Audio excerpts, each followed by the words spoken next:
Hello সবাইকে। আজকের এই এক্সপ্লেনারে আমরা কথা বলবো কৃত্রিম বুদ্ধিমত্তার একদম কোর একটা বিষয় নিয়ে, নিউরাল নেটওয়ার্ক। আমরা একেবারে শুরুর দিকের ইতিহাস থেকে শুরু করে আজকের দিনে কিভাবে এটা প্রায় মানুষের মতো বুদ্ধিমান হয়ে উঠছে সে পুরো জার্নিটা এক্সপ্লোর করব। বলে রাখা ভালো, আমাদের আজকের এই ইনডেপথ বিশ্লেষণের তথ্যগুলো নেওয়া হয়েছে ড্যাফোডিল ইন্টারন্যাশনাল ইউনিভার্সিটির একটি কোর্সের উপর ভিত্তি করে। তো চলুন শুরু করা যাক। গভীরে যাওয়ার আগে চলুন এক নজরে দেখে নিই আজ আমরা কি কভার করতে যাচ্ছি।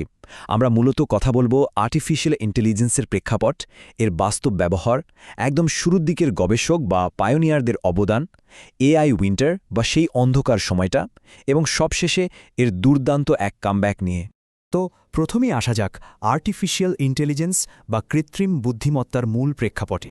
যেমনটা বলছিলাম, আজকের এই বিশ্লেষণের মূল তথ্যগুলো আমরা নিয়েছি ড্যাফোডিল ইন্টারন্যাশনাল ইউনিভার্সিটির কম্পিউটার সায়েন্স অ্যান্ড ইঞ্জিনিয়ারিং বিভাগের CSE 412 কোর্সের লেকচার থেকে।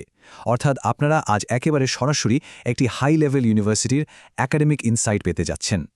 এবার চলুন দেখি বর্তমান দুনিয়ায় এর প্রয়োগগুলো ঠিক কেমন। কেন হঠাৎ করে ফাংশনের নেটওয়ার্ক নিয়ে এত মাতামাতি?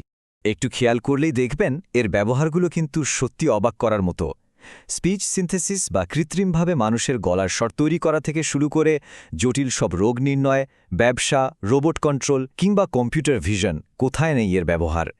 সাধারণ প্রোগ্রামিং যেখানে খেই হারিয়ে ফেলে, নিউরাল নেটওয়ার্ক সেখানে বিশাল ডেটা থেকে খুব সহজেই প্যাটার্ন খুঁজে বের করে তাক লাগিয়ে দেয়। এখন প্রশ্ন হল, পুরনো এআই এর সাথে এর পার্থক্যটা কোথায়? দেখুন, ট্র্যাডিশনাল এআই কাজ করত কিছু নির্দিষ্ট নিয়মের ছকে, যার সীমাবদ্ধতা ছিল অনেক। কিন্তু নিউরাল মডেলগুলো একটা আস্ত গেম চেঞ্জার। এগুলো তৈরি হয়েছে আমাদের মস্তিষ্কের নিউরনের আদলে। এরা ডেটা থেকে শিখতে পারে এবং ক্ষেত্রবিশেষে একদম মানুষের মতোই পারফর্ম করতে পারে। দারুণ ব্যাপার, তাই না? এখন একটু ইতিহাসের পাতা উল্টে দেখা যাক, কারা ছিলেন এই প্রযুক্তির একদম শুরুর দিকের কারিগর। নিউরাল নেটওয়ার্কের এই জার্নিটা কিন্তু মোটেও মসৃণ ছিল না। একে রীতিমতো একটা রোলার কোস্টার রাইড বলা যায়। ১৯৪৩ সালে ম্যাকুলুচ আর পেটস যখন প্রথম মডেলটা ধারণা দিলেন, তখন থেকেই এই স্বপ্নের শুরু। এরপর ১৯৬২ সালে রোজেনব্লাট নিয়ে এলেন তার পারসেপট্রন মডেল। কিন্তু ১৯৬৯ সালেই এমন একটা ঘটনা ঘটল যা পুরো দৃশ্যপট বদলে দিল। তবে সেই হতাশার গল্পে যাওয়ার আগে ১৯৬২ সালের কথা বলতেই হয়। বিজ্ঞানী রোজেনব্ল্যাটের তৈরি পারসেপট্রন মডেল তখন সায়েন্টিফিক দুনিয়ায় রীতিমতো বোমা ফাটিয়েছিল। কারণ প্রথমবারের মতো একটা যন্ত্র নিজে থেকে সাধারণ প্যাটার্ন বা ধরন শ্রেণীবদ্ধ করার সমস্যাগুলো সমাধান করতে পারছিল। এটাই ছিল যন্ত্রের নিজস্ব বুদ্ধিমত্তার প্রথম বাস্তব প্রমাণ। কিন্তু বিজ্ঞানীদের এই উচ্ছ্বাস খুব বেশি দিন টেকেনি। এরপরই নেমে আসে এআই উইন্টার বা কৃত্রিম বুদ্ধিমত্তার এক দীর্ঘ অন্ধকার শীতকাল। ভাবতে পারেন, মাত্র একটা গবেষণাপত্র পুরো দুনিয়ার আগ্রহে কিভাবে জল ঢেলে দিতে পারে। ১৯৬৯ সালে মিন্সকি আর প্যাপার্ড গাণিতিকভাবে প্রমাণ করে বসলেন যে প্রাথমিক পারসেপট্রন মডেলগুলো জটিল সমস্যা সমাধানে একেবারেই অক্ষম। ব্যাস, এই একটা প্রমাণের পরই বিজ্ঞানীদের সমস্ত উত্তেজনা উবে যায় আর এআই গবেষণায় নেমে আসে এক অদ্ভুত স্থবিরতা।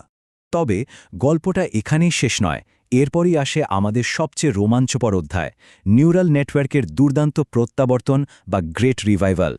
হতাশার সেই শীতকাল কাটিয়ে এই বিশাল কামব্যাকটা সম্ভব হয়েছিল মূলত দুটো কারণে। একদিকে বিজ্ঞানীরা নিয়ে এলেন মারাত্মক সব নতুন ট্রেনিং অ্যালগোরিদম, যা পুরনো গাণিতিক সীমাবদ্ধতাগুলোকে একেবারে তুড়ি মেরে উড়িয়ে দিল। আর অন্যদিকে আমাদের কম্পিউটার হার্ডওয়্যারগুলো হয়ে উঠল আগের চেয়ে বহু গুণ শক্তিশালী। এই দুইয়ের যুগলবন্দি নিউরাল নেটওয়ার্ককে আবার বাঁচিয়ে তুলল। আর এই পুনর্জাগরণের ফলে আমরা পেলাম অসাধারণ কিছু আধুনিক neural architecture. Boltzmann machine, Hopfield network, কোহনের নেটওয়ার্ক কিংবা অ্যাডাপটিভ রেজোনেন্স থিওরির মতো প্যারাডাইমগুলো উদ্ভাবিত হল। এই প্রতিটি মডেল এআইকে নতুন এবং আরও জটিল সমস্যার সমাধান করতে শিখিয়েছে। সবচেয়ে ইন্টারেস্টিং ব্যাপার কি জানেন? একটা কৃত্রিম মস্তিষ্ক বানানো কিন্তু শুধু কম্পিউটার সায়েন্সের একার কাজ নয়।